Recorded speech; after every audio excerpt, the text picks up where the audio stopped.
Bismillahirrahmanirrahim. Alhamdulillahirabbil alamin. Wassalatu wassalamu ala asyrafil anbiya wal mursalin Sayyidina Muhammadin wa ala alihi wa sahbihi ajma'in.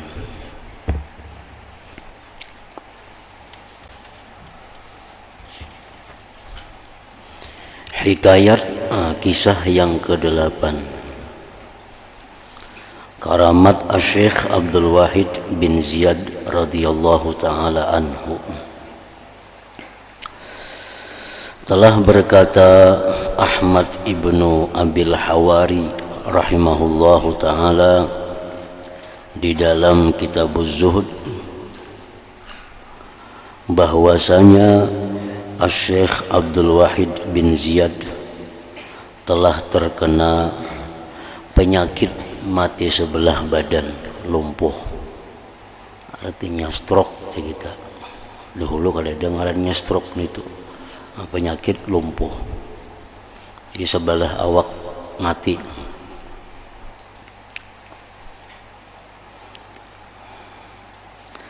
Lalu beliau Syekh Abdul Wahid bin Ziyad ini meminta kepada Allah agar beliau dapat bergerak khusus untuk berwudu,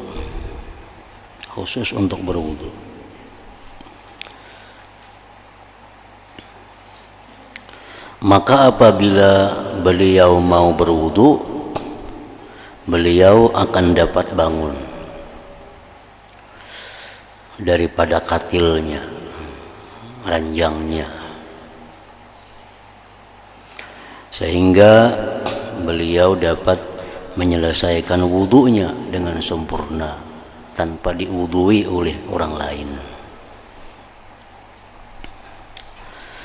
Dan apabila beliau selesai berwudu dan kembali ke atas katilnya, maka kembali anggotanya menjadi lumpuh.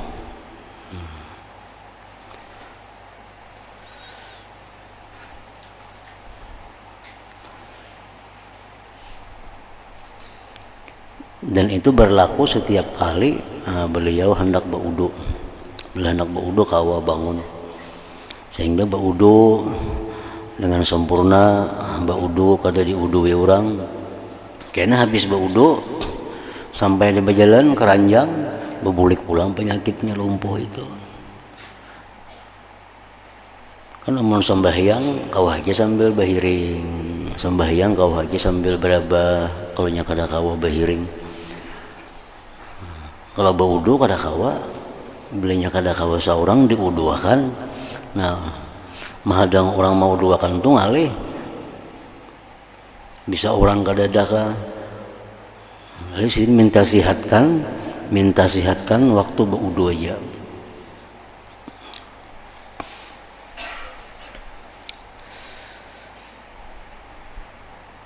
Dan doa sidin itu dikabulkan oleh Allah Subhanahu wa ta'ala. Nah, jadi di sini diambil faidah. Pertama, kita boleh minta kepada Allah kesehatan. Kita boleh minta kepada Allah agar selalu disihatkan. Tapi bila minta demikian, mesti dikaitkan dengan ibadah. Ya Allah, hamba minta kepada Engkau agar selalu disihatkan. Nah, ingat situ aja, ujar sebagian ulama mengatakan, Imam Ghazali antara lain mengatakan itu makruh kita berdoa, ya Allah berilah hambamu kesehatan. Nah, mesti ditambahi dengan untuk beribadah kepadamu. Ya Allah berilah hamba kesehatan untuk selalu bisa beribadah kepada Engkau. Mendoakan orang kayak itu juga, mudahan sihat. Sekadar-kadarnya dalam hati kita menyambung untuk beribadah kepada Engkau. Jadi jangan didoakan sihat saja, karena kita kada tahu kebaikan kita ini apakah garing atau sihat. Baiknya kita ini baik garing, baik sihat, kita ada tahu. Nah, bagi orang yang bila mana garing, inya banyak ingat kepada Allah, bila inya garing, orangnya adil, nah ini baik garing. Bila orang ini sihatnya taat kepada Allah, bila orang ini sihat memberi manfaat kepada manusia, nah itu baik sihat. Jadi sihat, apalagi kawannya sihat itu kekayaan, kaya, nah itu kalau kita minta kepada Allah mesti ditambahi dengan untuk beribadah kepada Engkau. Ya Allah, hamba minta kepada Engkau kekayaan yang bisa membuat hamba beribadah. Atau ya Allah, hamba minta kepada Engkau kekayaan untuk membantu hamba beribadah. Nah, kalau ya Allah, hamba minta kepada Engkau kekayaan kayak itu aja, nah itu hukumnya makruh. Kenapa makruh? Karena inya minta kepada Tuhan sesuatu yang belum tentu baik baginya.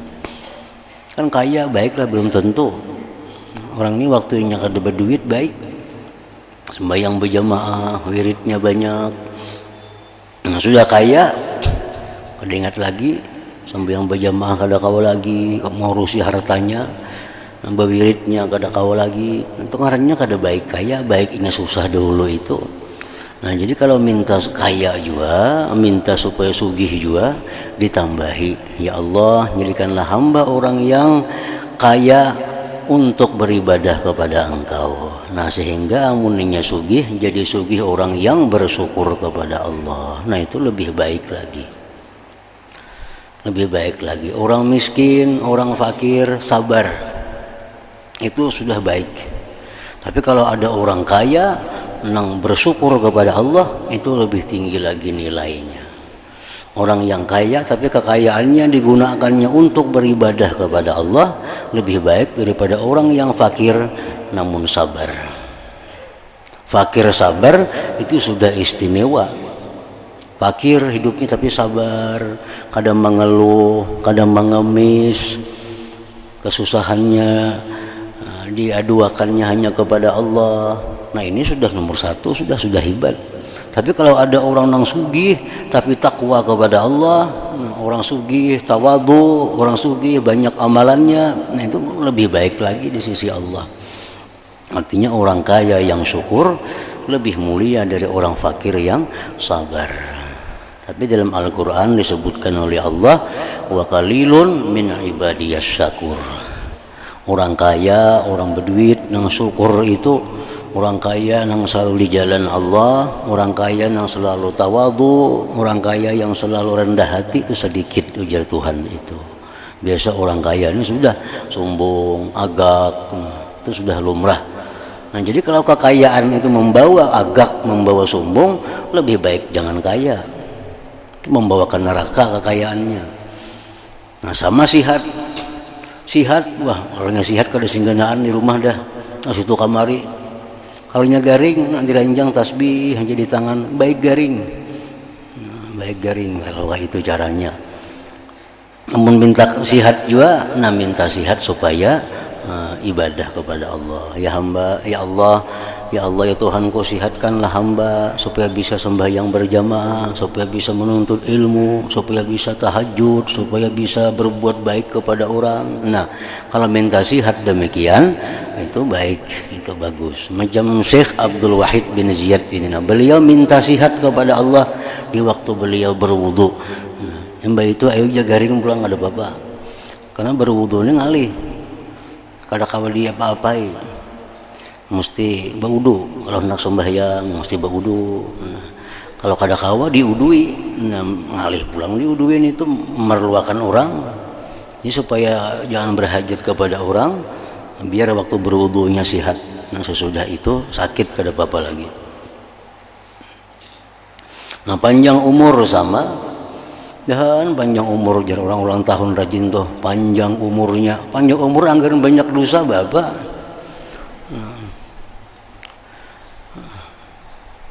Dalam hadis itu paling baik manusia, orang panjang umur yang baik amalnya. Nah, jadi panjang umur tambah takwa, nah tambahi kayak itu, maka jangan doakan panjang umur aja, itu makruh.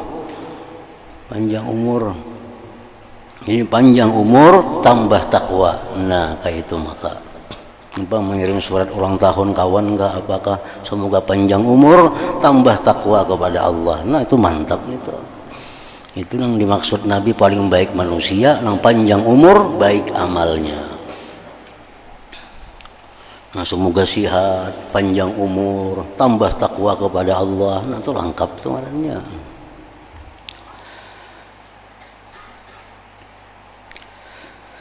Hikayat ke-9,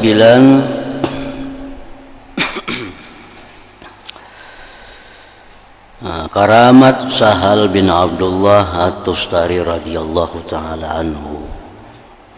Berkata Imamul Qushairi rahimahullah taala, aku mendengar Abu Hatim As-Sijistani berkata, aku mendengar Abu Nasrin As-Siraj berkata, kami pergi ke Tustar.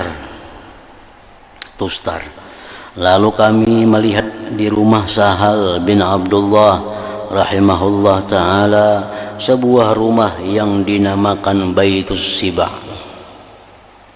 artinya rumah binatang buas. Di Tustar itu ada rumah yang dinamakan namanya rumah binatang buas. Lalu kami bertanya kepada orang ramai, orang banyak tentang hal rumah itu. Kenapa rumah itu dingarani rumah binatang buas?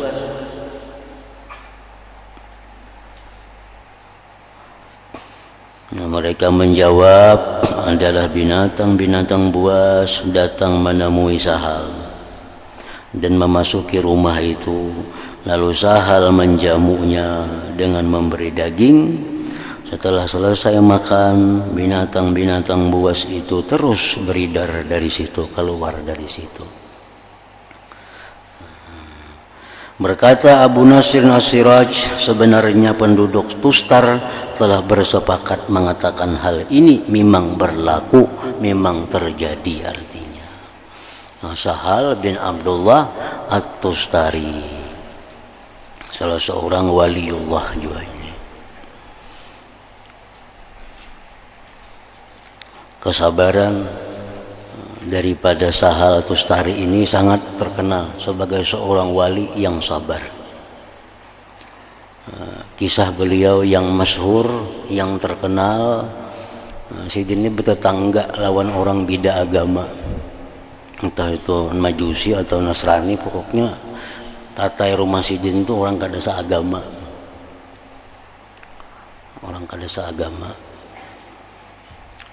Lalu orang nang sebelah ini, nang beda agama ini, pajujipan orang itu, dapur orang nih, pajujipan tempat mandi, tempat qada hajat, itu bucur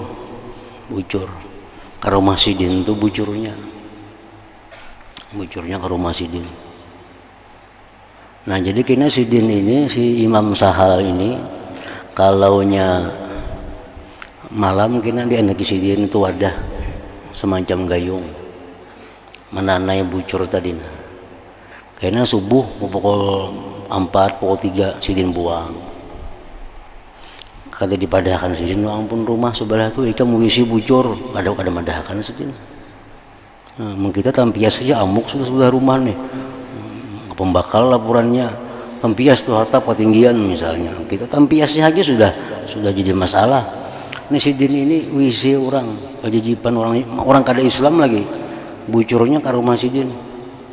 Nah, kena setiap pagi Sidin menjelang subuh Sidin buang banyu kotoran itu, berpuluh-puluh tahun, tiap malam.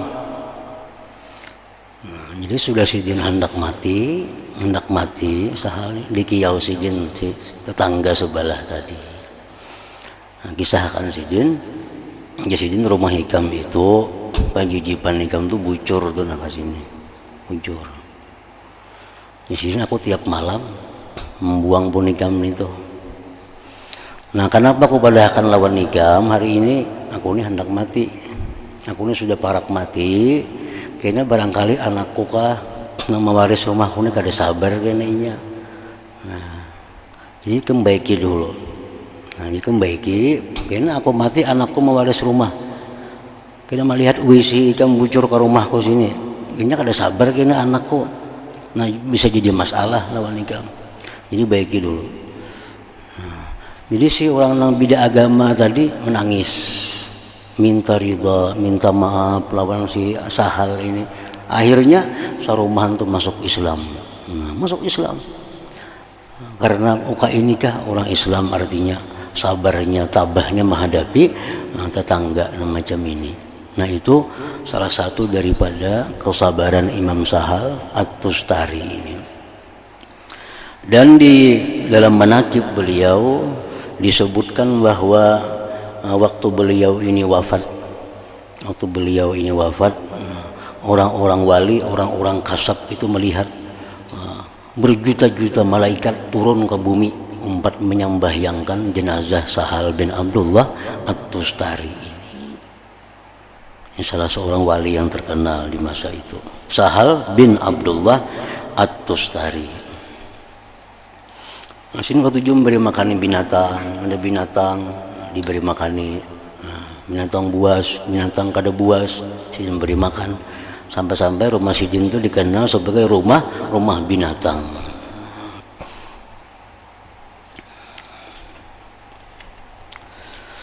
Nah, hikayat ke-10, kisah ke-10, karamat Abul Khair At-Tinati rahimahullahu ta'ala.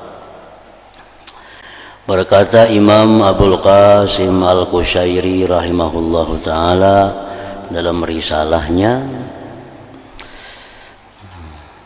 aku mendengar Muhammad bin Ahmad At-Taimi rahimahullahu ta'ala berkata, aku mendengar Abdullah bin Ali As-Sufi berkata, aku mendengar Hamzah bin Abdullah Al-Alawi berkata, aku datang berziarah kepada Abul Khair At-Tinati rahimahullahu ta'ala. Nah, sampai di situ pengarang kitab ini garing, kada kawan untungakan lagi sampai sini habis umur. Imam Nawawi rahimahullahu ta'ala wa nafa'ana bi ulumihi. Jadi apa sambungannya nih tuh? Ada menyambung lagi sini garing begitu. Nah, sampai At-Tinati rahimahullahu ta'ala garing, ada kawan nyambung lagi sampai beliau habis umur dalam waktu ya kurang lebih 40 tahunan umur Sidin kalau Imam Nawawi rahimahullah, pengarang kitab Bustanul Arifin ini. Imam Nawawi itu orang yang sangat mulia, orang yang sangat dicintai oleh Allah dan mempunyai banyak keramat radhiyallahu anhu ini. Apa keramat Imam Nawawi? Antara lain yang terkenal itu adalah kalau malam Sidin mengarang kitab, banyak karangan Sidin, Riyadhus Shalihin yang dibaca sini itu karangan Sidin. Apalagi yang Minhaj karangan Sidin, Majmu karangan Sidin, banyak 60 macam karangan Sidin. Nangkana kitabnya. Pada umur Sidin 40 dan Sidin belum kawin lagi. Nah, salah satu karamat Sidin di malam hari bila Sidin mengarang kitab itu, nah, Allah beri karamat jari Sidin ini jadi lampu. Nah, jadi Sidin mengarang kitab itu jari Sidin menyala. Nah, menyala. Itu untung Sidin mengarang kitab. Untuk Imam Nawawi ini yang kita baca kitabnya nih. Nah, jadi beliau meninggal dalam umur yang kada tua. Nah, penutup berkata Syekh Muhammad Al-Hajjar, salah seorang ulama Halab Syria yang mentahqiqkan kitab Bustanul Arifin. Yang kita bacanya Bustanul Arifin ngarannya kitabnya. Sampai di sini habislah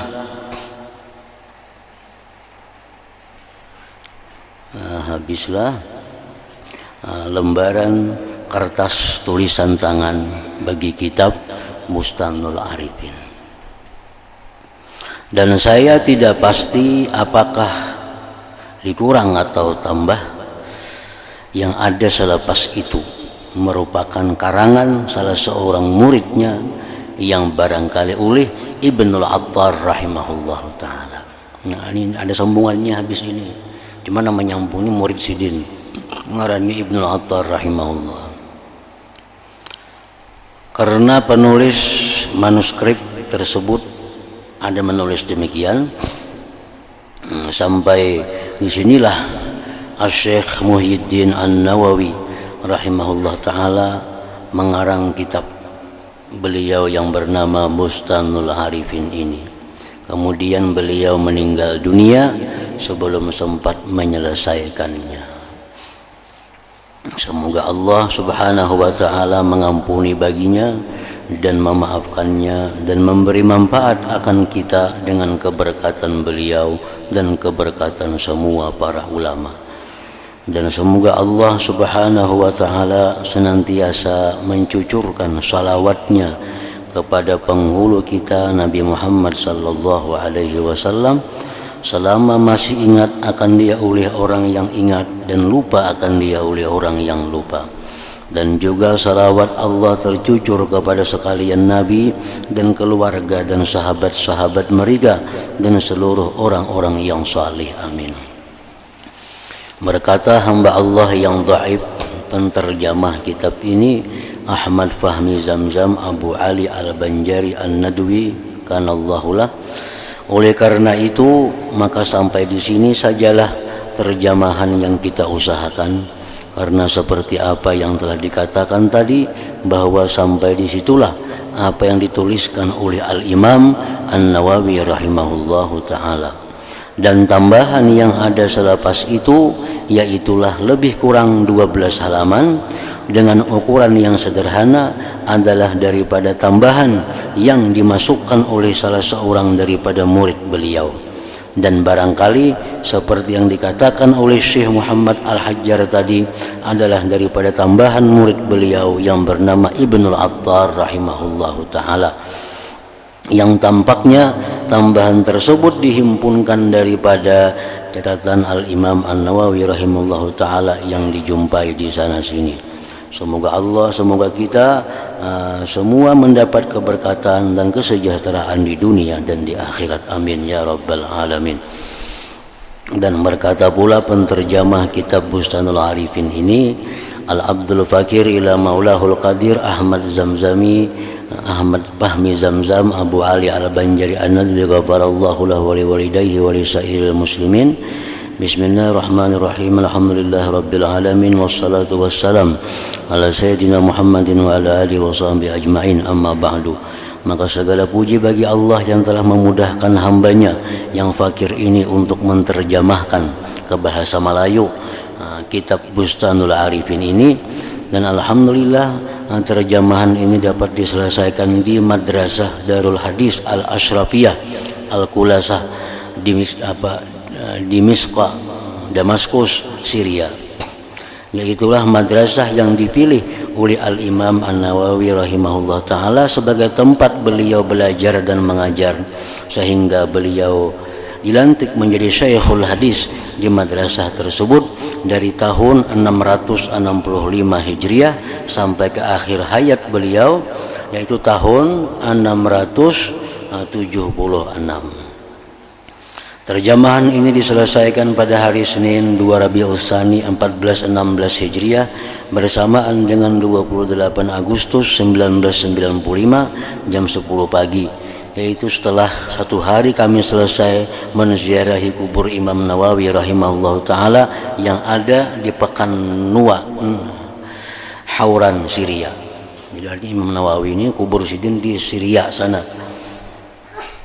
Semoga Allah Ta'ala mencucurkan rahmatnya yang luas ke atas kubur Imam Nawawi rahimahullah Ta'ala, muallif kitab ini, dan juga kepada seluruh muslimin dan muslimat. Dan semoga Allah Ta'ala menerima terjemahan ini dan memberikan kepadanya akan berkah dan manfaat bagi penterjemah secara khususnya dan secara umum bagi sekalian pembaca serta sekalian muslimin dan muslimat. wa sallallahu ala sayyidina Muhammad wa ala alihi wa sahbihi wa sallam walhamdulillahi rabbil alamin. Ila hadratin Nabi sallallahu alaihi wasallam al-Fatihah. A'udzu billahi minasyaitonir rajim. Bismillahirrahmanirrahim. Astagfirullahaladzim dina shiratal mustaqim shiratal ladzina an'amta 'alaihim ghairil maghdubi 'alaihim. Bismillahirrahmanirrahim. Alhamdulillahi rabbil alamin. Allahumma shalli wa sallim ala sayyidina Muhammad wa alihi wa sahbihi ajma'in. Allahumma ij'al jam'ana hadha jam'an maghfura wa tafarruqana min ba'di tafarruqan ma'suma wa ilmana ilman nafi'a wa amalana amalan maqbula wa rizqana rizqan wasi'an halalan thayyiban. Allahumma iftah alaina futuhal arifin. Allahumma iftah alaina futuhal arifin. Allahumma iftah alaina futuhal arifin waj'alna ya Allah min ibadikas salihin min awliyaikal muttaqin bi rahmatika ya arhamar rahimin. Sallallahu alaihi sayyidina Muhammad wa alihi wa sahbihi wa sallam. Alhamdulillah rabbil alamin.